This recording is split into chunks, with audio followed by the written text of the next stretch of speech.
Hello, everyone. It is Kiki. Carol, we're back with another episode of How the Hell Is This My Life? And we've doubled up. We've doubled up today.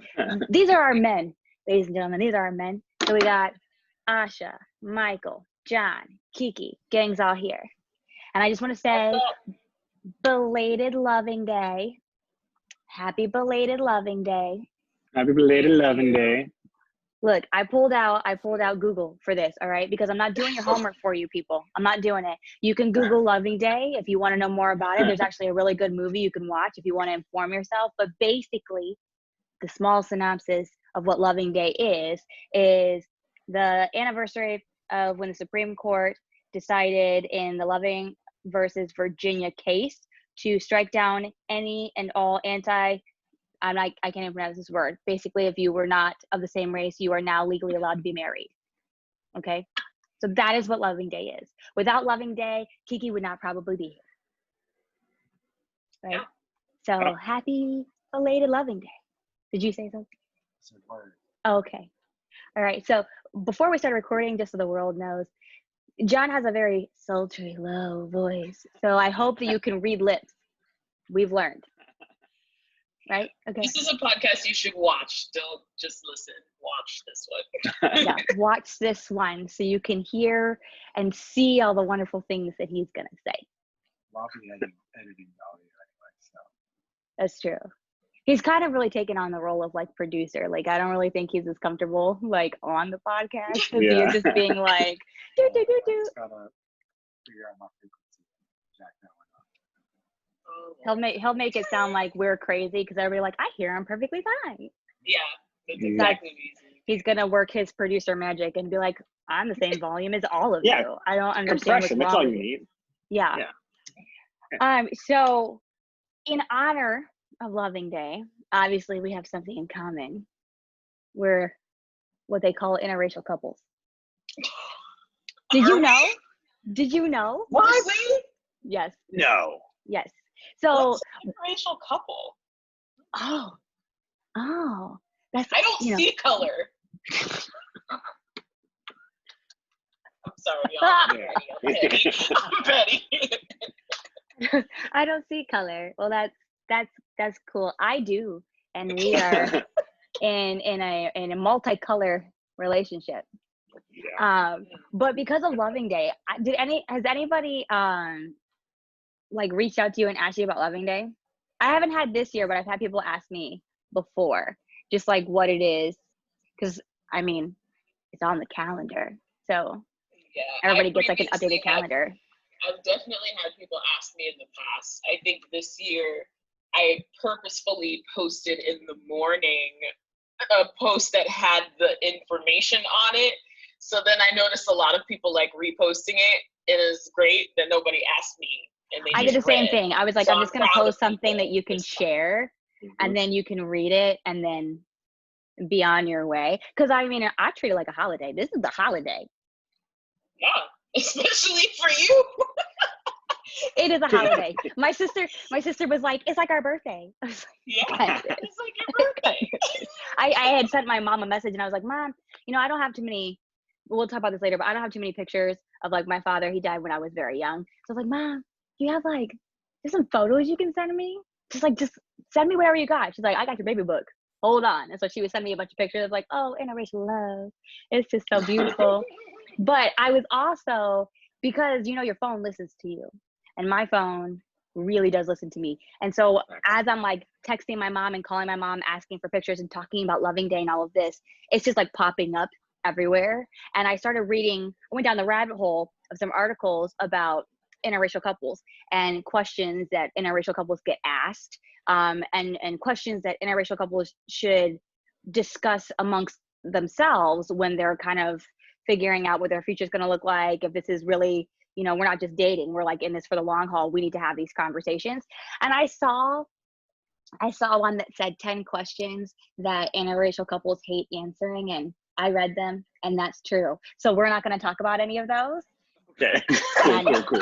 We're not going to talk about any of those. Curious though, like I actually am curious.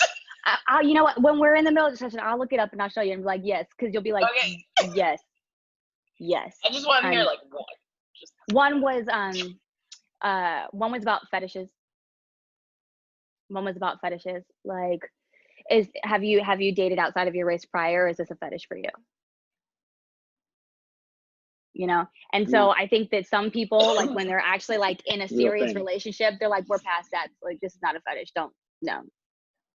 yeah. But I was like, well, in their defense, I will say there are some people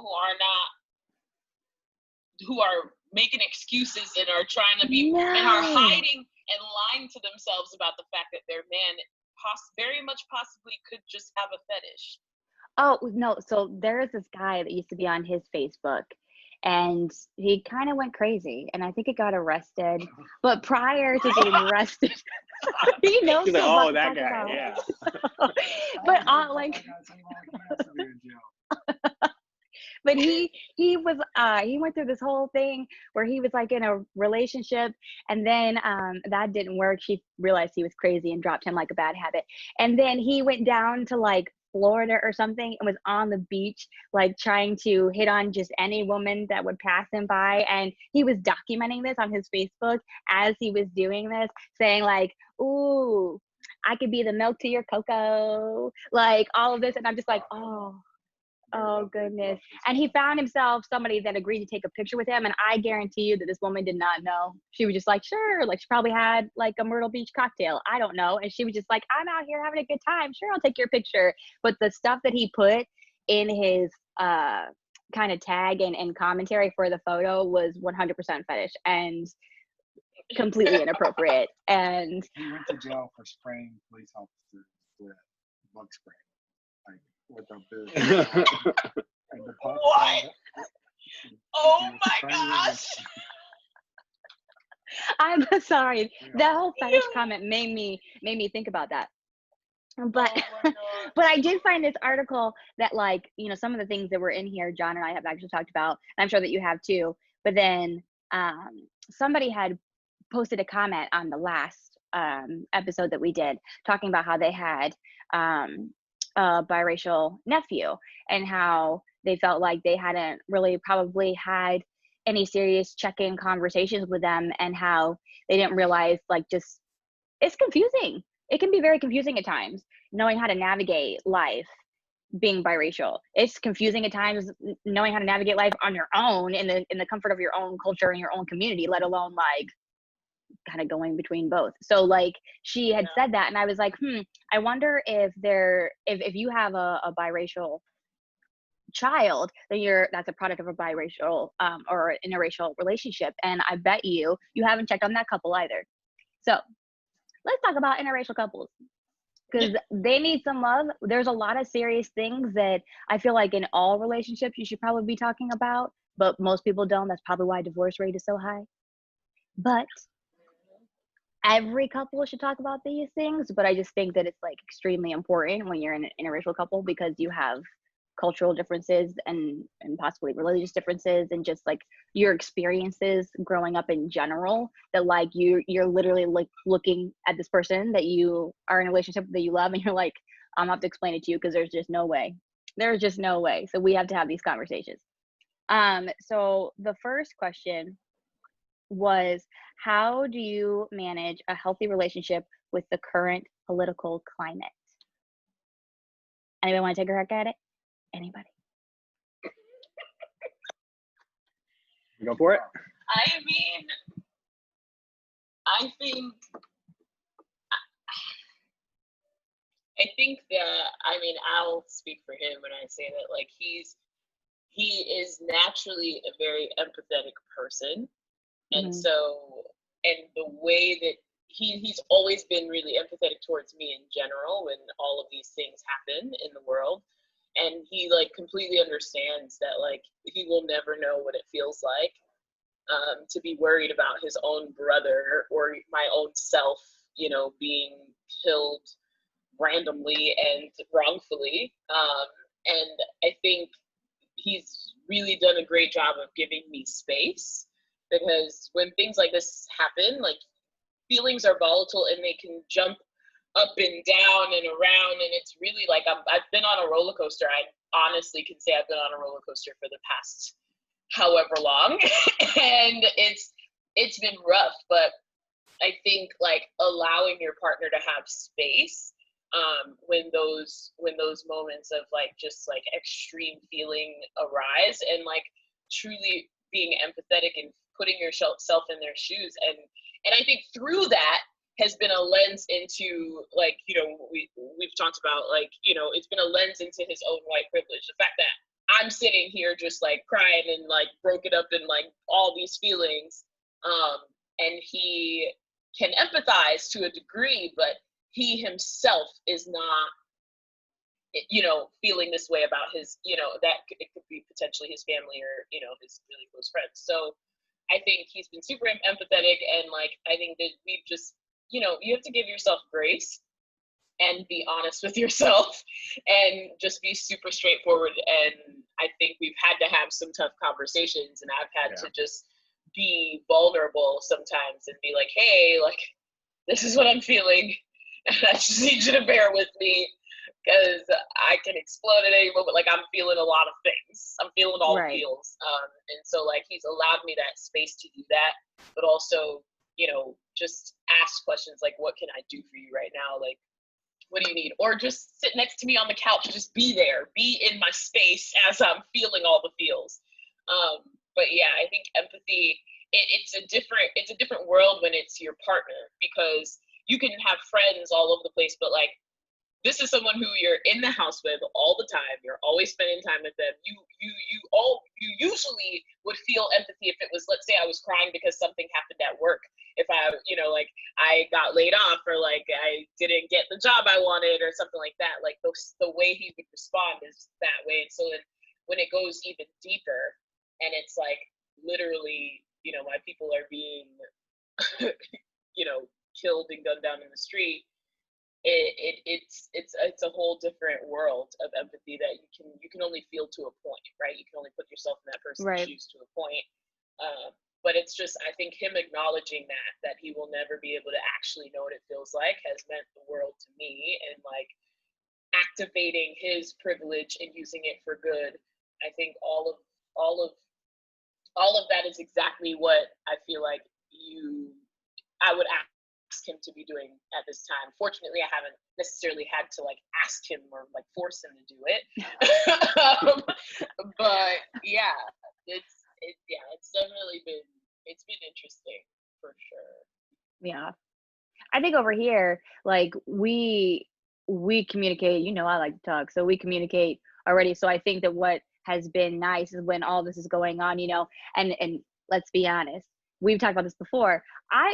I'll be pretty chill. I'll be pretty chill. And then it builds and it builds and it builds. And it's like the pop just like the top of it just popped right off. And it's like, whoa, okay, like I knew you were upset, but I didn't know like you were that upset.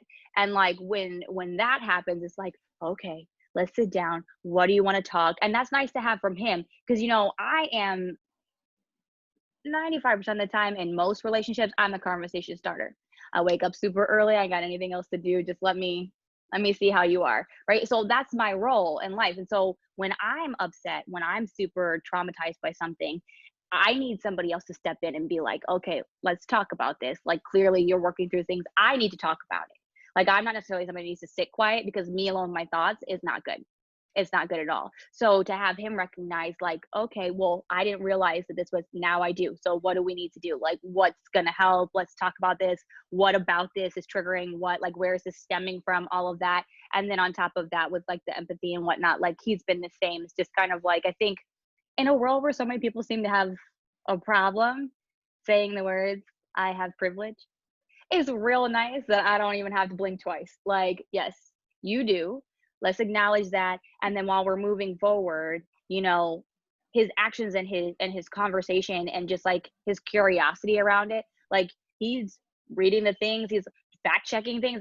This doesn't look right. Let me go back, you know, and that's making us being able to communicate it. I don't have to go back and re-educate myself on the history. So if you are going to be available for me to communicate how I feel about the situation, a little bit of that is you have to kind of do some reading on your own. You kind of have to take some initiative on your own and kind of see what the basis of this problem is, so we can actually have a conversation about it. I'm not going to tell you why I feel this way while also educating you on why I feel this way. So I think that like that's been super important, like taking initiative and reading for yourself the things that are coming on and kind of staying in the know with these things. So then as I'm kind of on my roller coaster and then I'm topping off and I'm like, okay, I'm ready to talk.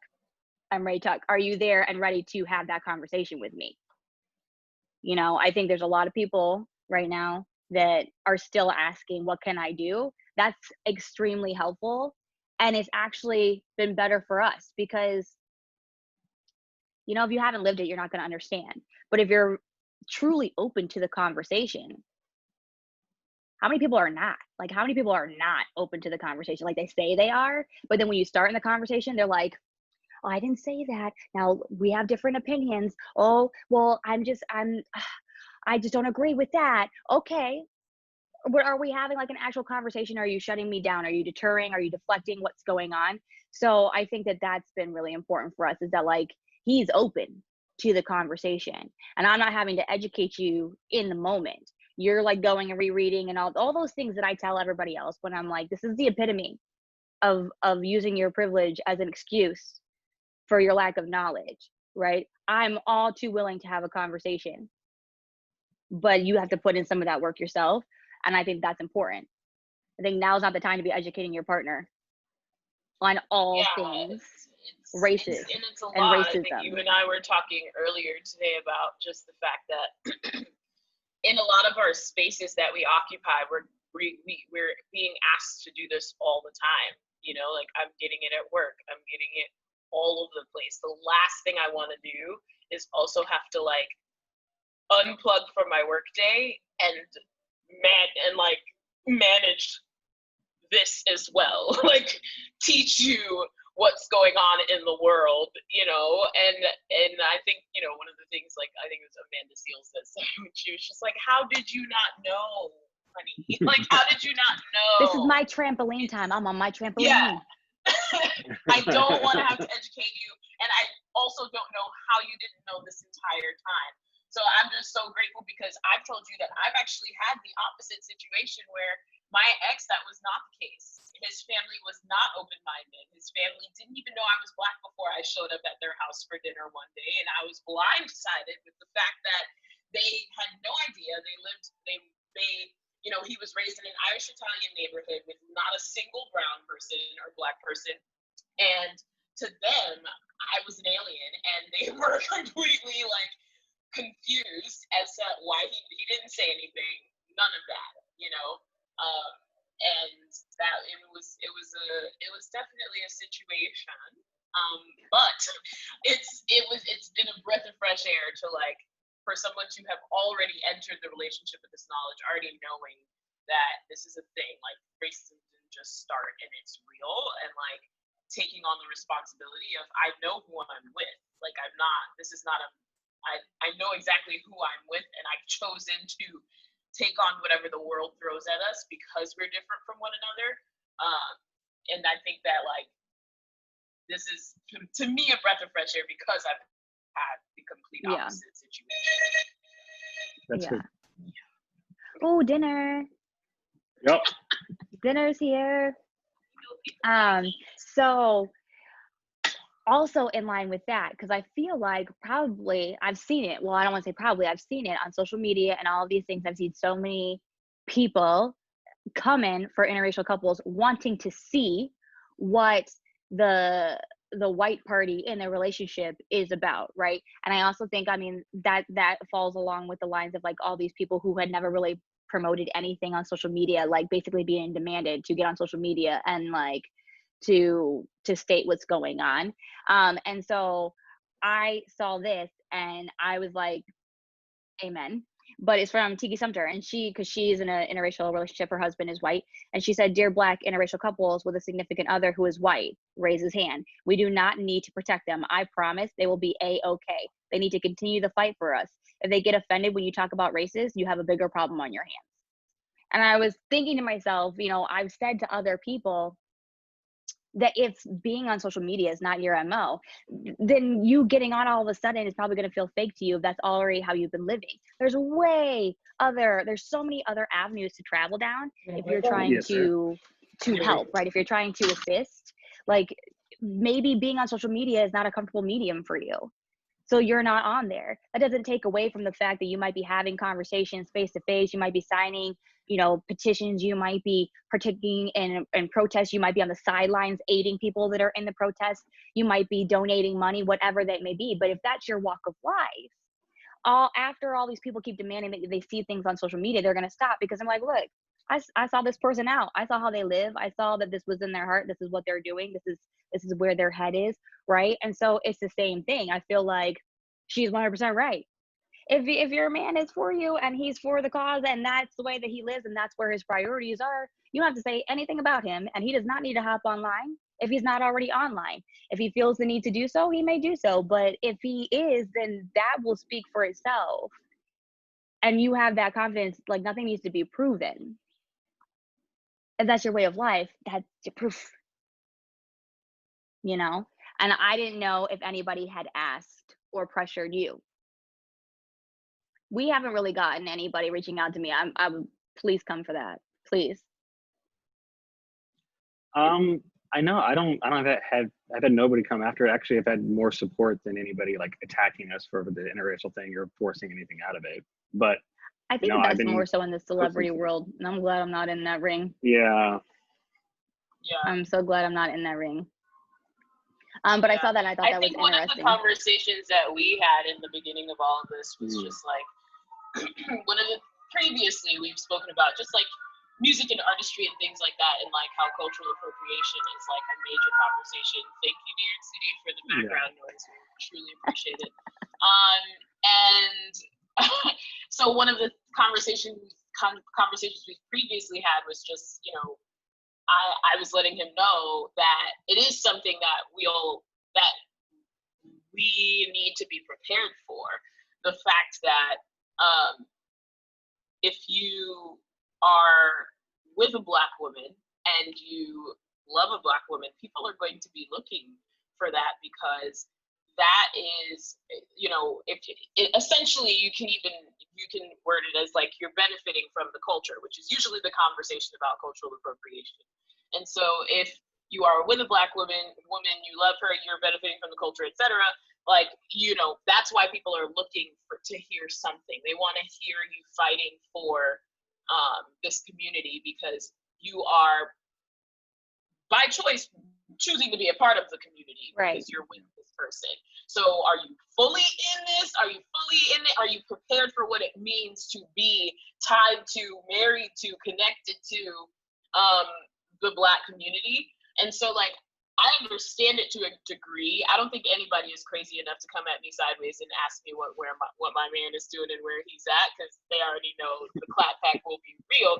But I understand where it's coming from, because, and I think, one of the things I was thinking about, maybe I think it was yesterday or the day before, is like, I actually, I have my own set of privilege, right? I don't have to worry about my white man leaving the house and not coming home because he was gunned down in the street. There's a whole group of women who are currently with Black men, and they're dealing with this struggle every single day of their life. And I acknowledge that privilege, right? And so as a Black woman, I think that that's I take on that responsibility of, like, acknowledging that that's not reality. And so it's great that he recognizes, like, I'm going to fight for the community, because fortunately, like, I'm privileged in that way. So I think, no one has directly said anything. They haven't really had the chance to, because he is posting, he is out there, he is, speaking up for the community. But I think I know where it's coming from when that conversation is brought up, because and maybe that's why. Maybe that's why, because they're not staying quiet, so it's not even a thing, and that's unprompted. Like, see something, say something, like, okay, I got a problem with this. Like, I'm not a social media personality, but I'll put something out there for this because this is just wrong, And so maybe that's why there's no need to ask. I think if you know what you're doing, if you know that you are participating, there's no need to scream it from the rooftops. Like, just keep doing the work. The work shows for itself, And I think that if you feel the need to post, I just don't want post for the right reasons. Don't post because you feel guilted or you're trying to prove that you're there for your partner. Post for the right reasons. If you're doing the work, if you're helping in other avenues, continue to do that work. Don't succumb to any type of pressure if you are confident that you are doing everything you can within your reason to support your partner and their culture and their community, because that's what you've taken on by your commitment to them, and that's what you believe is right. I just, that's my only thing is like, I when she said that, I kind of, what that struck for me is because, you know, we talked last week, we talked the week before about fake support, about people hopping on and shouting from the rooftops, oh, I'm so for this movement and all of this. Okay, but what were you doing before? Were you already having difficult conversations? Were you already asking questions? Were you already like, when the news comes on, being like, oh yeah, we're gonna look into that. I don't know why, but that's not happening again. Our kid's not going to grow up in a world like this. You know, were you already in that lane? If you were, keep doing the things that you're doing. Like, I feel like there's a difference. And I think that is a little bit of what she was trying to say, is that, like, you know who you're with, and the pressure is going to come. We've had that conversation too. Like, at some point you might get asked, and I think too, the Black community really tries to take care of their own, obviously. But I feel like you don't know if you don't ask. And so sometimes it's just that comfort of like having asked, like, you guys are good at home, right? Like, it's not to say that your person does not support you, or that your person is not, you know, as outraged about things as you are, or isn't sharing the same core values as you. Sometimes it's literally just part of that check-in, because they don't know, because in that culture, we grieve together, we check on each other, we worry, whether we have cause to or not. We spend our whole lives worrying, right? So it's just like, I think my takeaway from that was like, don't be pressured into doing something you wouldn't do out of the norm, because that's fake. Do what you would normally do what you feel in the impulse to do, and continue to support, you know? I think a lot of people, it looked like on social media, because I'm on there all the time now, like way more than I used to be. I'm on there all the time now, but I'm just like, wow, it's coming for you. It's not happening to me. It's not happening to me. But look, I also feel like if you ask yourself some of these questions when you're getting married, or when you're in a relationship, you wouldn't be in this predicament right now. Like, these things have already been discussed. And so there are no cats. Like I said, some people are ignoring the red flags. They ignore these things, and you know, and it's the same thing we do with other traits in men. Come on, let's be honest. You try to tell yourself like, oh, he's gonna change, or oh, like, eventually Men are trash. it'll be fine. But that's like not reality. You know, like even my past relationship, where it's just like, you know, he claims this is not a fetish or whatever, but like, sir, how do you not tell your parents that when you know good and well that they're prejudiced? How do you just gonna have me stroll up into the situation like, do? So like, I never forgot that, and I was like, this is a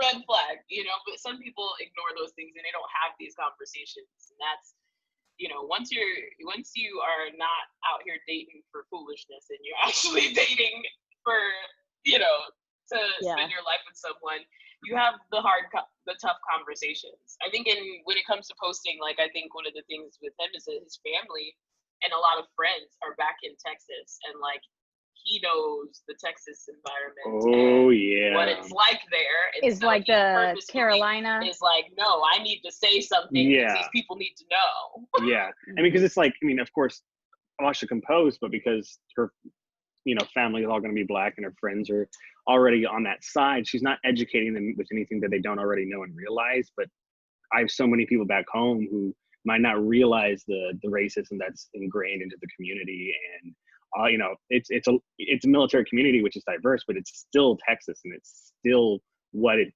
you know, the remnants of the historical facts. And people just need to start finding out and having their eyes open by people who they actually trust and listen to, you know. And I haven't burned any bridges yet, luckily, but you know, I think that's just because I've tried keeping good relationships with people, and hopefully some listen. Hopefully I can get through to a few people. Well, and it's keeping it respectful too, right? Yeah. Like, I feel like yeah, like more so on your page and or John's page, are there going to be people that maybe are living in the world of subtle racism and are oblivious, like may have trouble because it's not blatant in your face aggressive, like that is what they're around. And so now when you guys are posting these things, I think, you know, some people feel emboldened in that world to just comment, and it's like, how do you respond? I think I've seen both your guys' pages, and I think the responses are respectful and very clear and very, you know, we're not going to deter, we're not going to deflect, we're talking about this post and this post, let's talk about it, you know. And I think if you can do that, it's really hard without other people who see that respect in the comment section to not want to aid in that conversation. It gets like a healthy debate going on. It's not for debate. It gets a healthy discussion going on about it. An opinion, this is facts. I want to be clear. It's not for Yeah. debate. But if we're going to talk about it, right? Like, is it respectful? And I've seen your guys' pages, and I think that like that's like the key thing too. Is like you guys have this area where there is a group, you know, you're from the Carolinas, and I think that it's not so much work. Look, it's super easy to recognize blatant racism. That's not hard to see. But that's not the world we've been living in. We've been living in a land of subtle racism, you know, where if you aren't really listening, or if you're not, you know, kind of asking why, or like evaluating body language and scoping out what the scene is, and really like having your eyes open at all times, you may miss it, right? And if it is going to be a more comfortable situation to just miss it, a lot of people are going to take the comfortable route versus the uncomfortable. So I think that if that's what you're dealing with, right, like it's good to kind of like put it out there and have those conversations, and at least nobody can say they didn't know how you felt. Yeah. Do you find it difficult to respond, or like, I'm just curious myself. I'm not trying to like make anybody be on the spot, but Yeah. as somebody who is privileged, and this is for you too, babe, but as somebody who's privileged in that sense, trying to educate somebody else who's privileged, do you ever feel like when they kind of, and I don't want to say come at you with an attack, but when they come at you with a rebuttal, feel like, oh, how am I going to get through? Or is it coming from a place of like, I'm trying to change their mind, or I'm just trying to lay out some facts, and that's on you? Excellent question. I wasn't necessarily like a social media guy. I'm not sitting there commenting on people's things. I hate confrontation in general. I choke up when people argue with me. I'm just not that human being. John, you too. Yeah, it's not who I am as a person. So, but especially like smile. I mean, I'm with you, John. I'm with you. My gosh. But you know, these things are important to talk about. For one, I know how difficult and thick-headed some people can be, especially the ones that, you know, are on my social media. So for one, it's like, I don't honestly think many people are going to change their minds by a social media argument. I just don't, you know. I think you can lay out facts. I think you can do the best that you can and be respectful about it. But I don't think that I'm honestly going to change a mind by getting into a Facebook war, because people have their egos are on the line at that point because it's in public.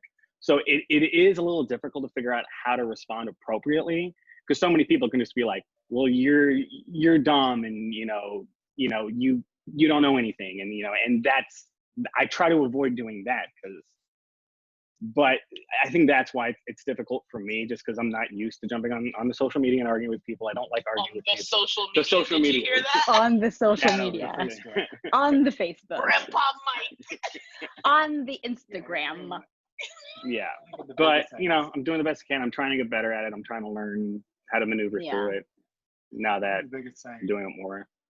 For me is like, I just feel uncomfortable, in confrontation, or just like coming back at somebody if you're not knowledgeable on it, or something you're not like confident like posting. So like, I make sure if I'm posting something, it's something that I am like confident in my belief, or I know why I'm posting that. So like if it does somebody does come back on it, at least it's, you know, you're not like scrambling or like scrambling, you know, clearly you try to be at least concise in what you're you know, responding to.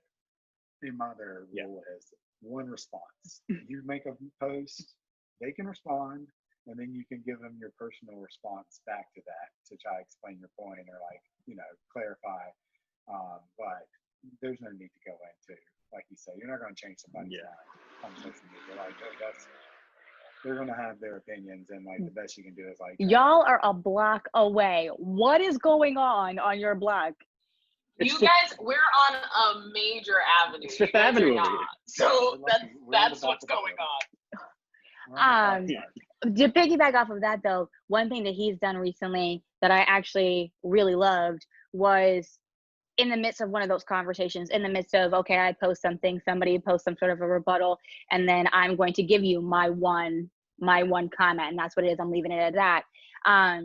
If it's somebody that like you feel like is a close friend, or if it's somebody that is like a family member, extended family member, somebody that like you care about, and you want to keep that line open, you want to make it clear that you're available to like have these discussions even though they're difficult. One time he made a call and he was just like, hey, look, I don't want to ever make anybody uncomfortable having open discussion. If you're not comfortable having this discussion on a public forum where you do this and then I give you my back and forth, because then somebody else can jump on and give you their point of view, and it can go, you never know, like this hasn't happened on his page, but it can go off into a dark space if enough people jump on the bandwagon and start, and you can't guarantee that every person's going to be as respectful as you are. So if you feel like you don't want to have that conversation in public forum, call me. Call me. We can talk about it. And I don't think that everybody deserves that. Not everybody's going to be calling me. Okay. But if it's like a close friend or whatnot who like seems to really be like, you can tell in the comments too. You can tell in the comments when somebody's like trying to figure it out. Like they're trying to figure out, but they still just don't quite have it. Like if you want to talk about it and you don't want to be open to the scrutiny, but you really are trying to ask the question, let's take that, private. As I like, call in, call out, call me in. We'll talk about it. I won't call you out on the Facebook, right? Call me, beat me if you want to reach me. On the interwebs. Did you just do Kim Possible? Yeah. Like you just Kim He Possible. did that. Okay. You do know that her text tone is Kim Possible, right? It is. Yeah.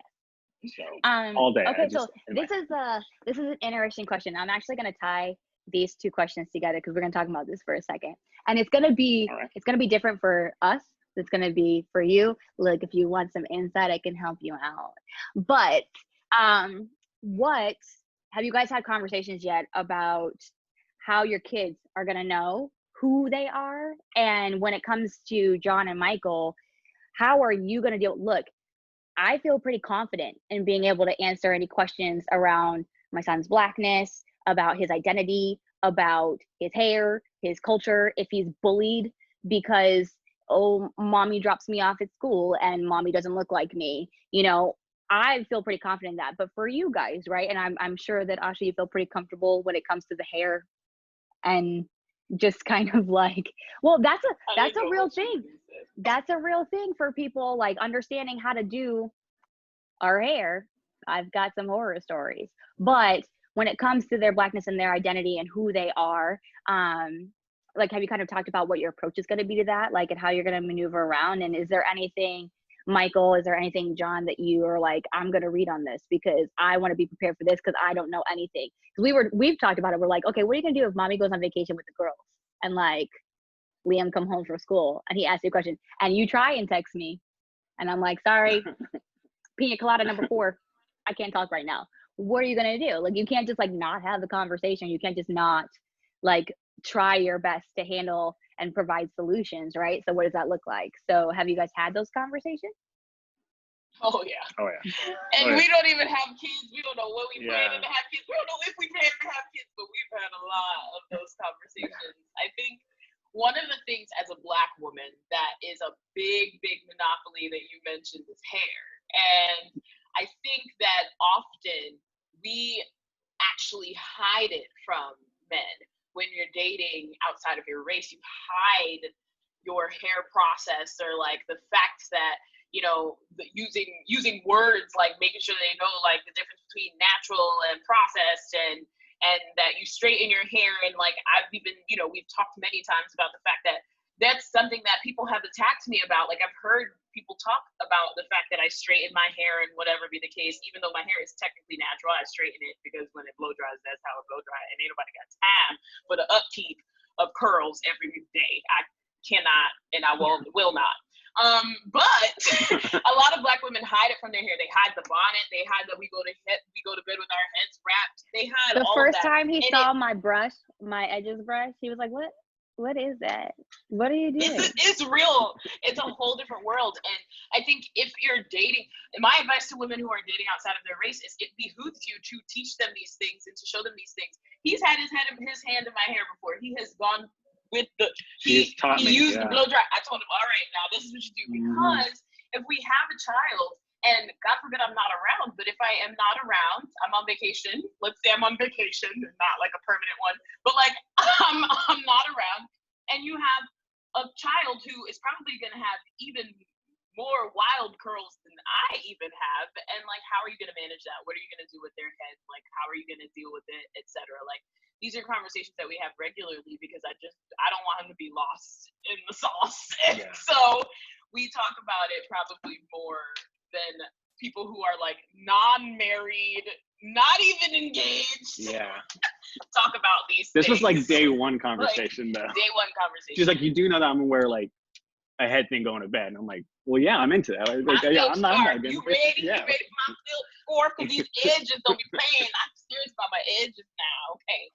So yeah. I think we've talked about it a whole lot. Yeah. And I think when it comes to the cultural thing, I loved Mixed Dish, the show. So shout out to Mixed Dish for doing things right. And Tika Sumter, again, she needs to we need to send this to her because we done mentioned her more than once now.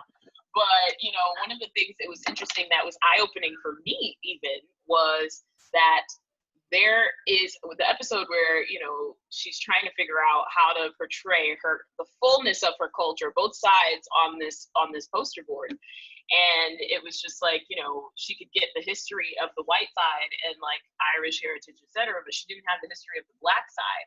This is my current struggle. It's real because I think a lot of Black people who are American, for example, like I've never really had to think about the fact that they don't have that.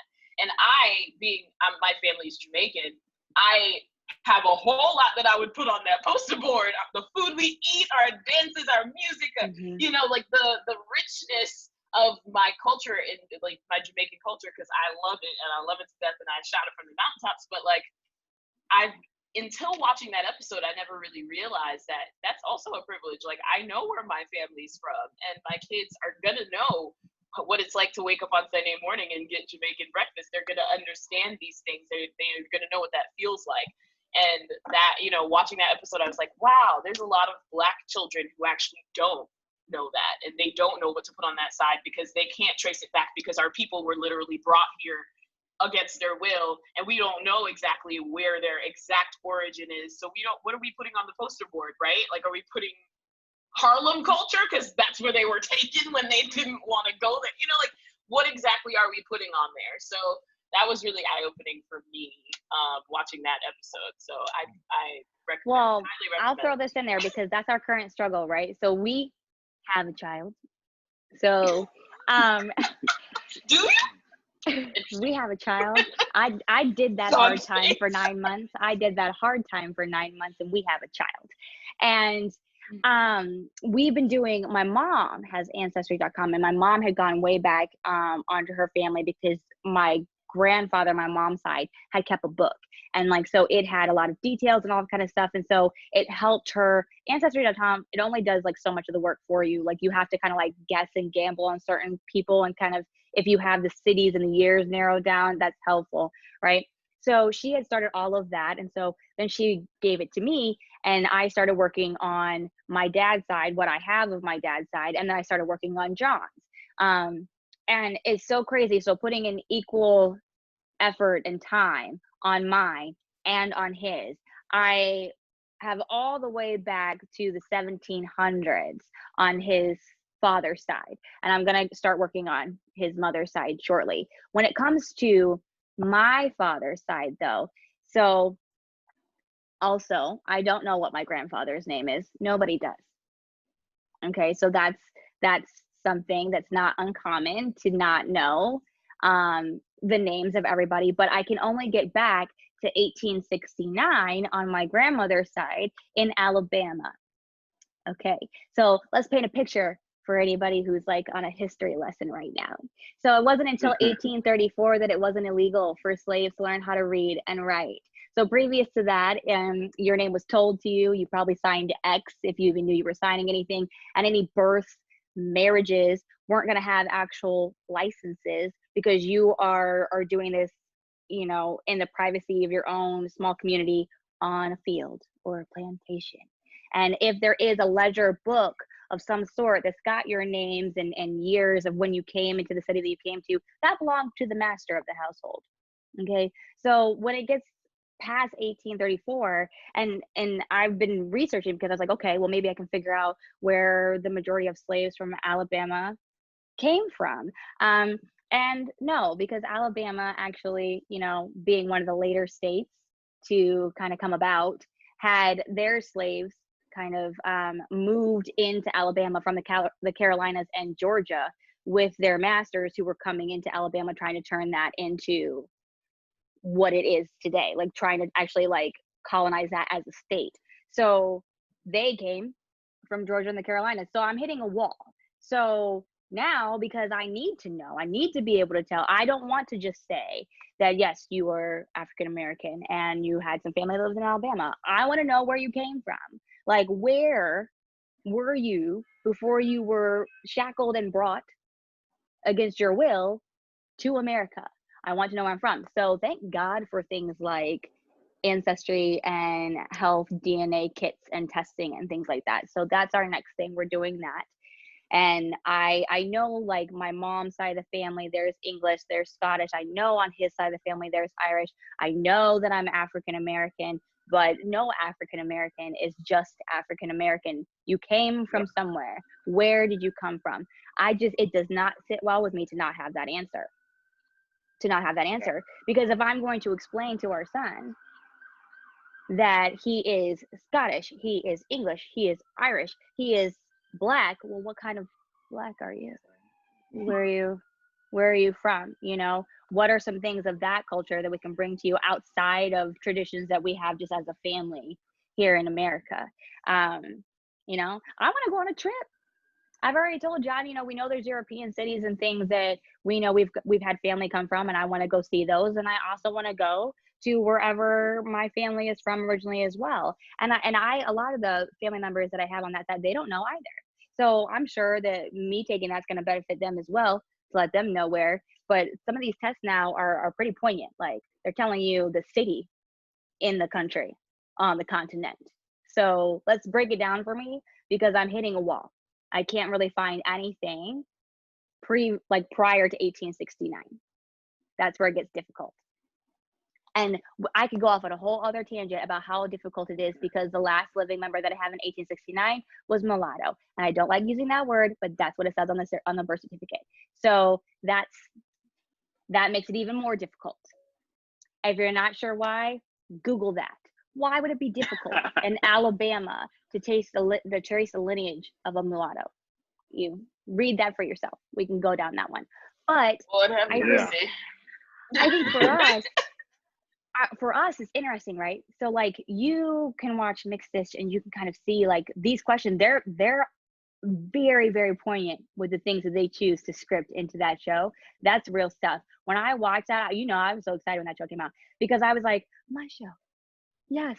When I was at school, they were like, what side of the cafeteria are you going to sit on? Like, are you going to sit here? Are you going to sit there? What are you? That question, I hate that question. What are you? Get that a lot. You'll get that a lot. But trust when me, it comes, even y'all see my skin? You see the skin? Even I was asked that question a lot. And the reason, hair. It's because of the hair. When I was little, people asked me all the time, and I used to say, I'm human. That's what I am. So get out of my face. Thanks. Well, and so we've talked about it because, it's going to take a lot of, we're going to be a talky family. We're going to be a very talkative family. That's just the way that it's going to be, because we already understand how important it is to have, like, 100%. Like, we already understand how important it is to have, Liam have a diverse upbringing. Like, he needs to see it. Children learn in so many different ways. He needs to see it. He needs to read it. He needs to hear it. By the time that a child is 2 years old, if they've never been around somebody who doesn't look like them, they're already predispositioned to be scared of somebody who does not look like them. If they've never been around people that don't look like them, like, people are always asking, I've gotten a lot of questions lately about when's it too soon, or when is the right age to talk to a child about racism? Your child is already learning about racism. Like, they're already laying down the foundation for being welcoming to diversity or not. And part of that is on you, because do you create a diverse environment for your child, or are you just happy in your community where everybody looks the same, all the houses look the same, and everybody does the same things and talks the same way? Like, that's not okay. But Liam's in an interesting position because Liam is Black and looks 100% white. Now, I don't know if he's going to get a little tan. I don't know, but that's a ginger snap right there. Okay, so he is going to need to be taught, what his culture and his background is, but also, because you look white, how are you going to use that privilege? Because some of these things that we're going to tell you about, you may never experience in your life. How are you going to use that privilege to help your brothers, your sisters, your cousins, your family that experiences this, because you know that this is a real part of their life? How are you going to use your privilege to help and educate other people who look like you but don't have the knowledge that you do? Like, how are you going to use your privilege as an ally out in the world? And even though, Bridget and I were talking about this last week, some may see you as a sister, some may see you as an ally. You are going to be seen as an ally. So you'll be the best damn ally out there. But what does that look like for a little kid? That's a whole new world we're investigating. I can't wait till you have one. Have fun with that. Yeah, have fun with that, and teach him that one drop rule, because it's real. Look, if things continue to progress the way they are, and everybody keeps saying it's like, oh my gosh, it's like we're back in 1965, and I don't even understand how we haven't progressed one bit. Well, in 1965, the one drop rule was all you needed. So, yep. Michael, we can let's work together on the our Black History music curriculum. Like, we can get that together. I feel confident me and you can really pull together a strong curriculum for the kids. Oh, that would be so cute. They're gonna teach them jazz and reggae. Yeah. You got this? Yeah. You get on the bass? Yeah, I'll get on the bass. Slapping the bass. Lay down those grooves. I got this. So what about bullying now? That's a real thing. That's a real thing. This whole I wrote social media something for down kids. for this one, actually. Oh, okay. So yes, since you sent this out. What did I write down? I said bullying is a little bit more difficult. I wish I could say the same thing to my children that the white kids in the South are taught. And it's, I don't care if you get in a fight as long as you win, but the world isn't going to perceive it that way. You see a Black child getting into a fight versus a white child getting into a fight, they're automatically going to be treated differently by the authority figures, whether it's the police, whether it's the principal, whatever. So I do want to teach them to stand their ground. I do want to teach them to fight for the right things, but I also want to teach them to have the right discernment to walk away from situations when it's needed, the right discernment to how to talk your way in these situations so you don't have to get in like a physical fight. It is going to be a difficult thing to handle, but that's kind of like where I'm standing on with the bullying thing. Because like, you want them to be strong and know who they are, but you also, that they can't just be getting in fights all the time, especially being a Black child. Yeah. Or I'm showing up at the school. Oh, mom is going to whoop. At some point, they just need to call their mama. that's part of like, trying to like really instill in them like that, pride in where they've come from, like who they are and their heritage. So like, it's not, even if they get bullied, like to be able to walk away from a fight, that's pretty, for especially for a kid, that's like a pretty confident thing to say, yeah, I hear you, but I know who I am, I know where I come from, and I'm proud of that. That's definitely a tough thing, and like that's that takes a lot, to make sure that they have that instilled in them. Also, too, I'm like, let's be honest, with mothers like us, they ain't coming to us about the bullying. They're coming to you guys. So I'm glad that you guys. Like, I'm glad you guys have answers. Yeah. They're gonna be like, it's fine, Mom. It's fine. I'm okay. I swear, you don't have to come down to the school. No, I'm coming. John already knows. So we have a little boy, and children in general, when they're his age, like they are falling onto everything. They're experiencing everything. They literally like run into a wall, a stationary wall. I don't, so he bruises like a peach, and he has a rebound rate of like 15 seconds. He may be screaming bloody murder, and then he literally gets distracted. He's like, oh, and I'm like, we're off to killing ourselves again. Okay. But he already knows. I'll be like, where did that scratch come from? Where did that bruise come from? That little spot was not there 5 seconds ago. All he needs is to come home from school having gotten into any kind of altercation. And I hope that he's already taken care of it, because I'm like, where'd that come from? Do I need to? We're going into school. Where did that come from? Co-conspire behind your back and be like, John's gonna be like, just tell her that you like. He's gonna be like, let's go get some of Mommy's concealer. We're just gonna there. Right. I see her put this on her spots, right? Like you look great. Just tell her it was me. It's real. It's a real thing. But I mean, we played too hard. Coltrane is joining the podcast. Oh, I didn't. What's up, buddy? He's like, listen, I suppose the cats haven't walked in yet. They almost did. The cats almost joined us. He heard us talking about Liam getting in a fight, and he said, "Oh no." That's right. Oh, we ain't having so that. crazy. No, I think that's good. So then, one of the other questions was, do you disagree about race-related things? I don't think we do, really. Isn't it? Look, you're with each other. Yes, with each other. Oh, okay.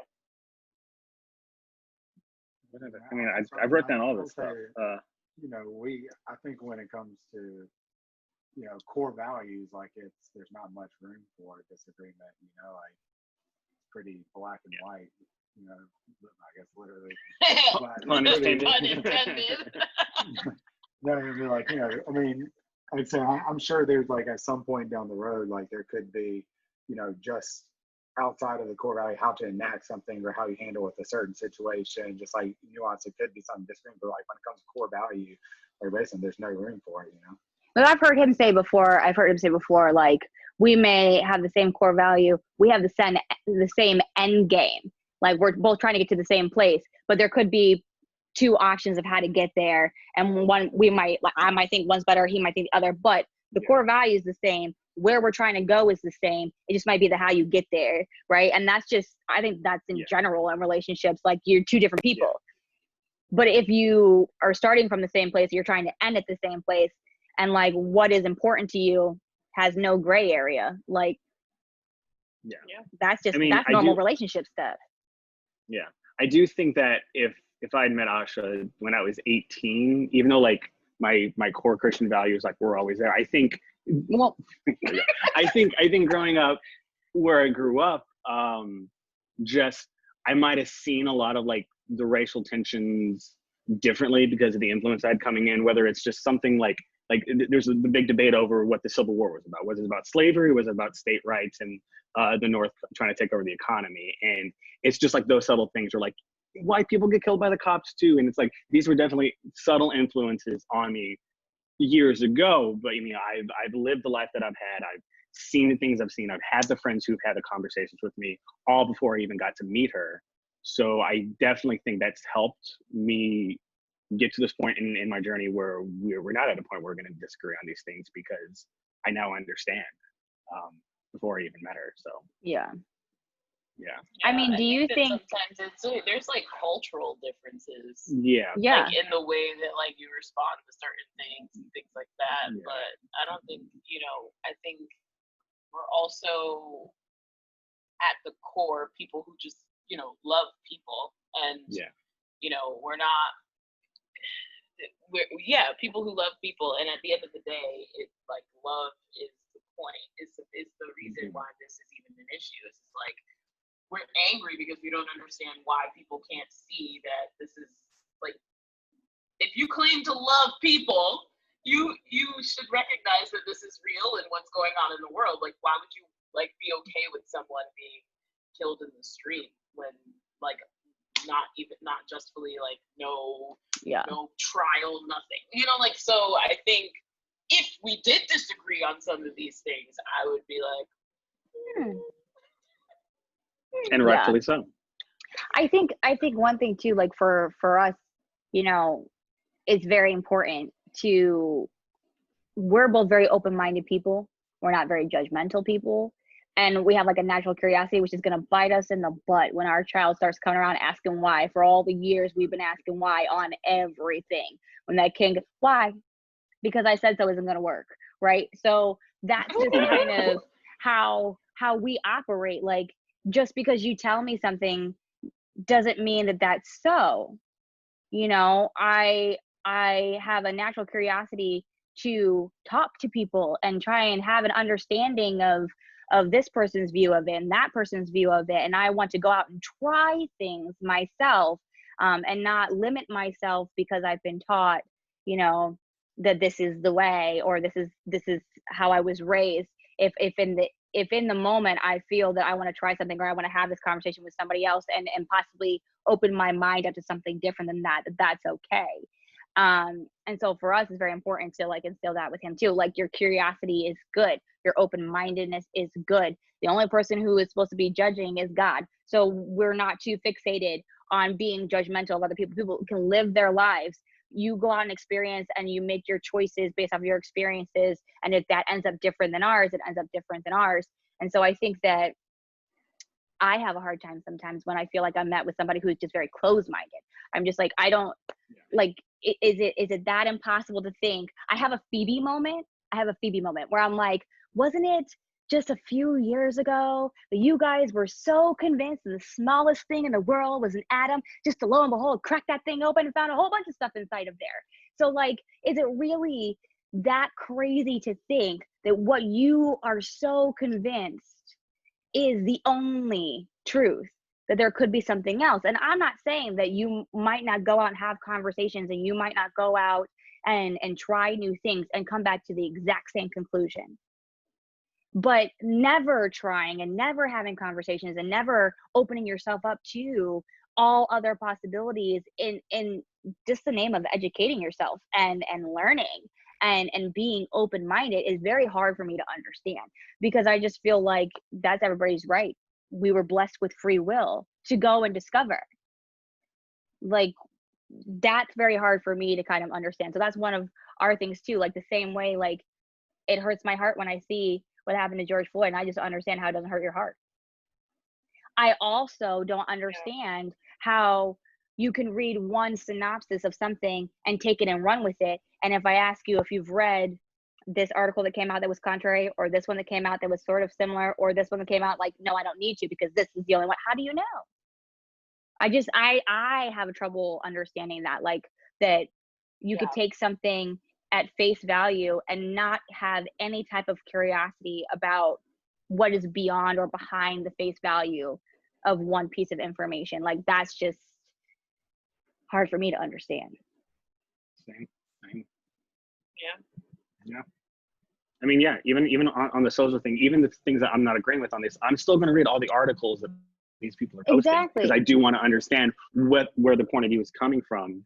Look, I know already try to help them, but for two, just to I know already who I think that I'm probably gonna. I already have like an inkling of what I'm voting for, how I'm voting, all of that. But that doesn't mean that I'm not going to pay attention to other things. I need to know firmly what I'm voting against and what I am voting Mhm. for.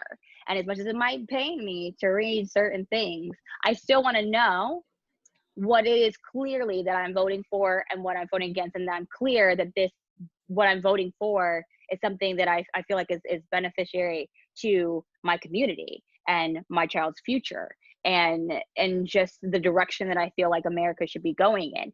You can't do that if you don't read anything on the other side, if you don't ever watch a conference where there's the other person speaking. Once again, as much as it may pain me to do so, I will do it because Mhm. I need to be Mhm. firm in what I'm doing. I need to know. So I just that's a struggle for me. I don't understand how if you haven't done that, how can you be so firm in what you know if you don't have all the information? That it blows my mind sometimes. Yeah. Yeah. So there's one more question. There's one more question. Hold on, my FaceTime timed out. Oh, is it more difficult being in an interracial couple than it is dating someone of your own race? Um, for me, no, and I think that most of this has to do. I have a very open-minded, loving Christian family. My parents are like just the best when it comes to that. They've never ever taught us anything other than just loving everybody, no matter what their race or culture was. We went to a prominently Black church when I was in high school. My dad was a youth pastor there. So like I've been surrounded by a very diverse community. It was a military community. So my family and my friends who are also diverse never had any kind of negative feedback because of that. She's also the least difficult woman I've ever dated. So just that alone makes it not difficult. Sorry, my eyes Y'all just know got why away I'm with me. laughing. Believe it or not. We Least difficult really do relationship love I've ever her. had. We love her. That I don't know That why was my hilarious face. because both of them were like, "What?" But it's true. It's true. Wow, guys, thanks a lot. Yeah. But I do want to just extend from that a little bit. Even though my family's been amazing and this relationship hasn't really had any difficulties in that part, I still want to say that still to this day, you're still going to see people who do not like mixed race relationships. You still have problems with them. Like I was touring with the country singer back when I was 20, 21 years old. And most of the band was, 40, 50, 60s. And it was just me and the guitar player that were 21 years old because he was a friend of mine, named Steven. And I remember most of the band was in the truck. We were traveling to a gig, and the still guitar player out of blue just turns and says, I could sleep with a Black woman, but I could never marry one. And I was so taken aback because I'd never heard anybody blatantly say something that's, but I never had. And that's a privilege that I had growing up. And I immediately started going off. I was trying to ask questions to try to just like really get my head around what would bring this kind of thing. Like you would sleep with them, but you're going to refuse to fall in love and marry somebody just because they're Black. And I remember I was so heated, but afterwards I thought about it.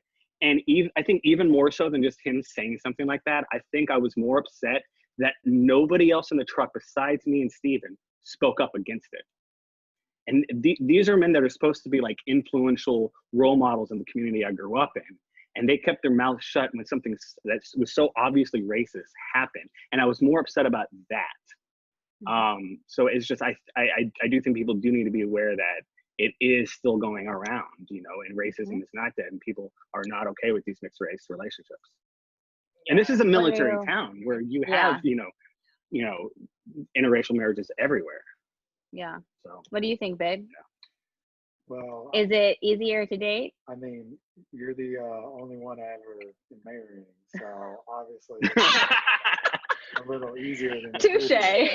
But no, I mean, I can't it's it's not more difficult. It's learning and being like patient and it's different. I don't know if it's like cultural or paintball. Just it's different than dating a little white girl from the South. but that's what I love about you. That had the same upbringing as you. Yeah, so like Yeah. like it's you learn the different nuances of each person, and with your upbringing, the culture you came from, then it's going to be different, and that's something you have to get used to. But I think that's just like we're so open minded, like so. I wouldn't say it's more difficult; it's different, but it's a difference I love. I think it is not more difficult. That's just, I feel like when you find your person, the answer is gonna be that it's not difficult. I'm sorry. I think race aside, backgrounds aside, age aside, whatever. I feel like when you find your person, it's not difficult. Now, life is hard and relationships are work. But if you're having the conversations to the point where you know each other, you know each other's viewpoints on things, you know where each other stands, and you are still there saying, this is my person, it's not difficult. Everything else was difficult. Everything else was difficult because I was trying to figure out who I was with these other people, trying to figure out who I was after these other people. I'm figuring out who I am with you, and it's working. I don't think it's difficult at all. I've had some humdingers, okay? So, no, I think this one's a breeze. it also depends on where. It depends on, I think when you ask the question, I was like, that's very big, because it depends on where we're talking about, like what part of the relationship we're talking about. I don't think this is difficult at all, but I've also had a lot of experiences, and there's things that as a Black woman you have to deal with, or you have to hear, and you have to fight back on constantly, because you are dating outside of your race. And I think that is the part that's like, that question is, if I was going to say, like, is our relationship difficult? No. Is it difficult to constantly have to combat people judging you and judging your relationship, judging the way you wear your hair, judging the man you choose to spend your life with? That is difficult. It is difficult. And if we're being honest, I wouldn't have to have those conversations with people and fight all the time if I was with a Black man. But like, I get it from Black men, I get it from Black women, I get it from white women. I've had it all across the board. And it's something that I think, and maybe, in this group of 4 people, I can, bring some insight to, because it's something I've dealt with as someone who has dated not just one, but I've dated multiple white men in the history of my life. I've had people stop us on the street previously, not in this relationship. I've had, my ex and I stopped on the street, and people made comments to us and say things to us because we're an interracial couple. I've walked into establishments with my ex, and people literally, a room full of Black people, Black men specifically, I remember it like it was yesterday, a group of them, as we walked in, they all looked at me, looked at him, and said, no, and fell off of their chairs in dramatics, because I was a beautiful Black woman with a white man, and they just couldn't believe their eyes. I've had a woman harass me in the grocery store because I'm fine, and she was literally following us around and like thought that at some point I looked at her weird. And all I heard her saying, because mind you, I'm in this la la land thinking that I thought she was on the phone. I heard her talking, and I thought she was talking to somebody else, until finally we get out of the store, and it's my boyfriend who tells me that this woman was talking about me, saying that I looked at her weird, and like, how dare I think I'm better than somebody else because I'm walking around with a white man, and blah blah. These are things that I deal with regularly, all the time.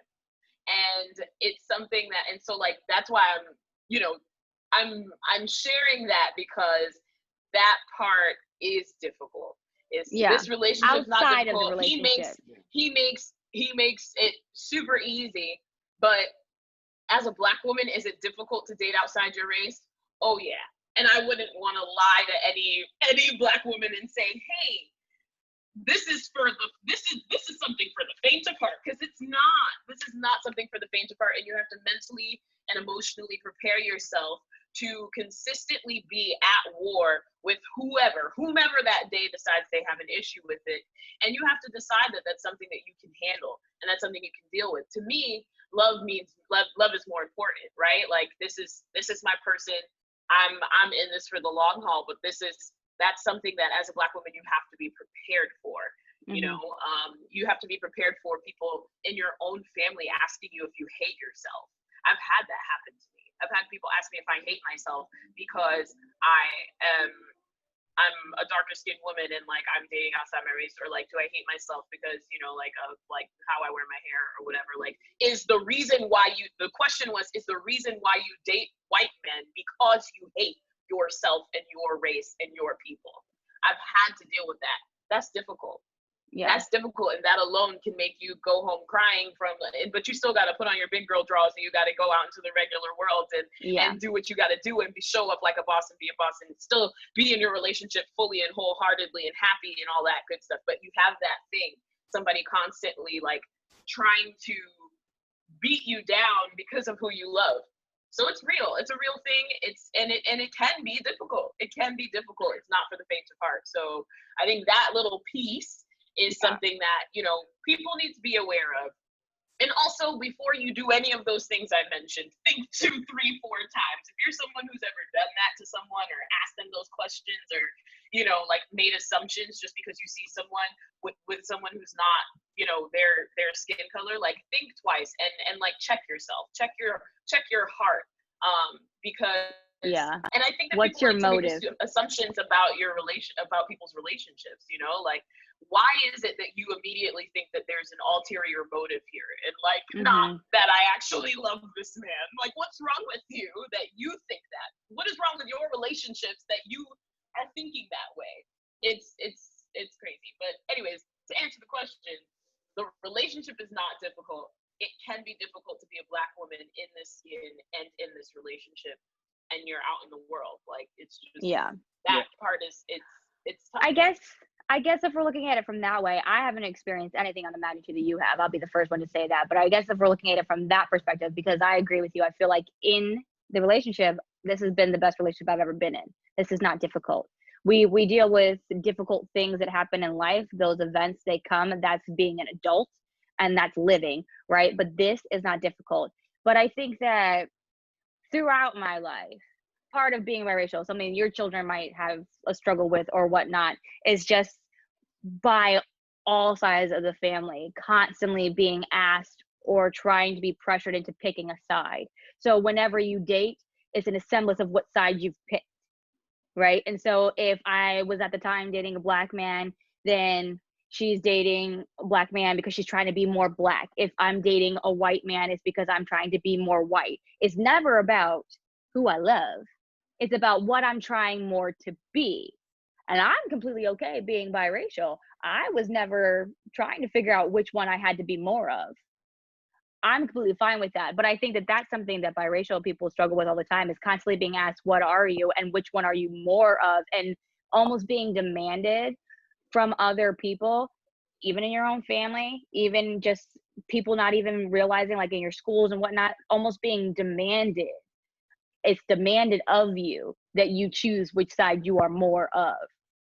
And so I think that like that's been the only type of, I've never had anybody that I know of, I don't know. I mean, I know I've had people talk about my back, but I don't care to find out what they said. But I have never experienced what you've experienced to the means that you have. But I have had people basically, okay, well, she's trying to be more white if she's with a white person. She's trying to be more Black if she's with a Black person. Okay, like, and some people take it personally, like, oh, now you're denying my side. You're denying my side because you picked a white person to be with, so you're denying your Black side. Or you've picked a Black person to be dating currently, so you're denying your white side. And that can really that can mess with your head. I think that's also when we were saying earlier about it's our job to instill pride and confidence in our son, because everybody has insecurities as a girl growing up. We just, look, women, they don't prepare us for nothing. But okay, but I never once from my immediate family ever thought that I had any cause to be forced to choose between the two. We had a nice blending of the cultures. I saw my white family members and I saw my Black family members. I had a great relationship with my Black side of the family, still do. And my mom protected me. She protected me from some of the family members on the other side who didn't have my best interest at heart, or or, you know, she couldn't trust that they weren't saying racial slurs and inappropriate, ignorant comments behind her back, and she didn't want her children around that, you know? So we had a very good, everybody who was there out of real love and support. Every person who was part of the raising process was there for real love and support. And so I never felt like I had to choose. And so I was able to say with confidence, I don't know what you mean. I'm black and I'm white. Like, that's not a thing. Like, I don't, you want me to choose, I don't really know what you want me to do. Like, I can't, like, I'm both, you know? But I had that confidence and that pride, and in knowing that's who I am. Like, there's no changing it. There's no need to change it. There's no want to change it. Like, keep moving forward. So when those things come at me, that's other people's insecurities. That's other people's, you know, ignorance around blended families and mixed children. And it's not a personal slight against you who I choose to be in a relationship with. That is who I choose to be in a relationship with. That's my business, you know? But I think that that's something too. So if we're looking at it from that side, what you've said, and then also too, like, that's the real thing where some people think that if you're biracial and you're interracial, like, you're picking a side. Yeah. I'm And I I'm just think picking somebody to love. in regards to like the conversation that we've been having regarding, you know, what's going on in the world right now, and this whole in the fact that people are not recognizing the deep rooted racism, like those are things that, you know, it's important for people to hear. So like that's why I wanted to, you know, shed light on that piece where it's just like, you know, that within itself, if you've never had to deal with that, again, stop denying the word privilege, because if you've never had to worry about somebody coming up to you on the street and asking you why you're with the person you're with, that's privilege within itself. And so I think it's really important for people to know that. And also that's one of the reasons why, for example, this, you know, when people say things like I don't see color, that's a problem. Like if you, and then, you know, some of these people are adopting black children. You might be in an interracial relationship. I don't want to hear that you don't see color, because that, guess what? Those are going to be the mixed children that have a racial complex and are confused because you're saying you don't see color. You never have that conversation. Then they go out into the world and have people calling them names and have people calling out different sides of their cultures and like asking them to talk about where they're from and what they are, and like they don't know how to answer the question. They're like, I don't know where to sit. Yep. You know, you have the mixed-ish issue because they lived on a commune. You don't know. They don't know. They don't see color. Exactly. So it's, I love that. I love the show and I love that part because it just teaches you that not talking about it and denying it and saying we don't see color and all people are equal and all that is, that's a fallacy, and that is setting up that child for confusion, and they won't be able to you know, combat that bully and come back and say anything that is of strong foundation because you've had them go out into the world confused talking about I don't see color. Well, then they don't see themselves. They don't see the beauty there is in the richness that they have. They have double the culture because they're biracial. They're two sides. It's great. It's beautiful. It can be awesome. But don't say you don't see color. See it, recognize it, acknowledge it, and say it, and realize that it's beautiful, it's rich, it has amazing background and history. See it. There's nothing wrong with seeing it. It's real, and talk about it with the kids that, you know, whatever, whether it be, you know, you're a white person that has adopted black children or you're an interracial couple and all that good stuff. Like, talk about these things. They're never too young. I can't say that enough, and that's my opinion. They're never too young, and I'm sure there are studies out there that say the opposite, and there are studies out there that, you know, confirm what I'm saying. I just, being in this skin and growing up and having some complexities to just my cultures, and the fact that it's not just the same as every other person in my family's history, and because we have multiple we have multiple cultures blending and fusing together that are making like you're never too young, because I'm still learning about my cultures and I'm still learning about my family and I'm still learning about my history. You are never going to know everything about where you come from and what makes you who you are, so you're going to be asking questions anyways. The sooner you start, the better. Yeah. You know, but thank you for coming on and chatting with us. Giving up your Thanks for having us. Sunday evening self-care. I'm tired. It's been a weekend. The weekend flew by and I don't even know where it went. Yeah, I'm very sad about that. Every weekend. It's all blurring together. Guys, I've had a 3-month weekend. I don't even know what's going on anymore. Yeah, he's had a 3 months. It's weekend. been Just being in the house. But this is a today. 4-day week. It's a 4-day week. I get Juneteenth off. Yes. Juneteenth, that's coming up as well. If you don't know what that is, correct. If you don't know what it is, look it up. Google.